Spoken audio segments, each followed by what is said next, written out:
በፍቺ ጉዳይ ጥያቄ አለኝ። ምን ልትሆኚ ልትፈቺ ነው? ልትፋቺ ነው? ልትጋቢ? ተፈትቻለሁ። ተፋተናል። ኡስታዝ ያውሎት ኡስታዝ እኔ አሁን አንድ ያልገባኝ ነገር አለ። እሰማለሁ።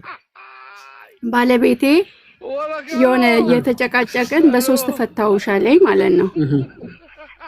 አንድ ጊዜ ማለት ነው። እኔ ደግሞ የዚህ ጊዜ ተናድጄ ከቤት ውጣ አልኩት ማለት ነው። ደግ አደረግሽው። አንዴ የፈታሁሽ ስልሽ ናውጣ አልሽው አይደለም፣ በሶስት ፈታውሽ። ደግ ወጣ። እሺ ከዛው ያው እሱ ተቀየመ ማለት ነው። ኡስታዝን ተቀየመኝ ማለት ነው። ወይ አንቺ ነሽ እንደ ፈታሽው? አይደለ እሱ ነው እንጂ ፈታውሽ ሲለኝ በሶስት እሱ ነው አንቺ እሱ በሶስት ፈታሽ። ከዛ በሶስት ፈታውሽ ሲለኝ እንግዲያውስ እንደዛ ከሆነ ውጣ ቤት መቀመጥ የለብህም አልኩት። አስወጣሁት። እሺ ቤቱ ያንቺ ነበር እንዴ? ቤቱ ያው የኔ ነው። አዎ ቤቱ ያንቺ ነበር ወይ ነው? አዎ ግን ለዛ አስቤ አይደለም። ኧረ ተይ ኡስታዝ አላህ መውጣትም ያለበት እሱ ነው። ለዛ እኮ ነው ሀብታም ሴት አለ። ቆይ እኮ ልንገርሽ፣ ቆይ እኮ ቤቱ ይው ለዛ ነው ሀብታም ሴት አንፈልግም የምንለው። ለምን የጠብ የመጣ ጊዜ ሻንጣህን ይዘህ ውጣ ነው የሚባለው እንጂ በሶስት ኒቃት ተፈታ ቤቱ የሱ ቢሆን አንቺ ነበር መውጣት ያለብሽ። ቤትሽ ራስሽ ከሆነ ወይ ትሄጃለሽ፣ ያው ቤትሽ ነው ናውጣልሽው። ደግ አደረግሽው። እሺ ቀጥይ። እኔ አሁን ቤቱ የኔ ስለሆነ ለከሽ ማው ትሄጃለሽ ሁለት ልታጪ። አዎ ቤቱ የኔ ስለሆነ ሳይሆን እኔ በሶስት ፍቺው ያለቀ መስሎኝ ነው በወቅቱ ማለት ነው። ያው እዚህ ያገባውበት ቦታ ላይ ደውዬ ሰጠኝ።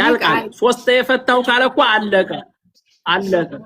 ሶስቴ ማለቱ በሶስት እንት ታልቅ በተላታ ማለት በሶስት ተፈተሻል።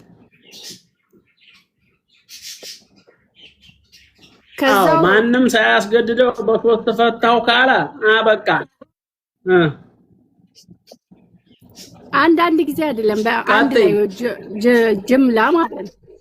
ከዛው ኡስታዞች ስጠይቅ ደግሞ አንድ ነው የሚታሰበው ሶስት አይደለም ሲሉኝ ደግሞ እኔ ይቅርታ ሶስት ኒካችን ያለቀ መስሎኝ ነው አልኩት።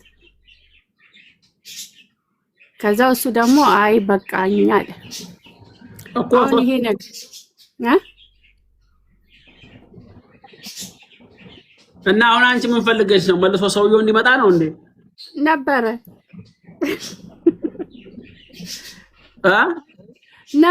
ግን አንደኛ በሶስት ተፈታ። አንድ ሰው ምንድነው አላህ Subhanahu Wa Ta'ala ሱረቱ አልበቀራ ላይ አጥላቁ መረታን ይላል። ፍች ሁለት ጊዜ ብቻ ነው። ከዛ ሁለቱን አልፎ ሁለት ፈታው ማለቱን አልፎ ፈኢን ጠለቀሃ በሶስት ፈታው ካለ ማንም ሳያስገድድ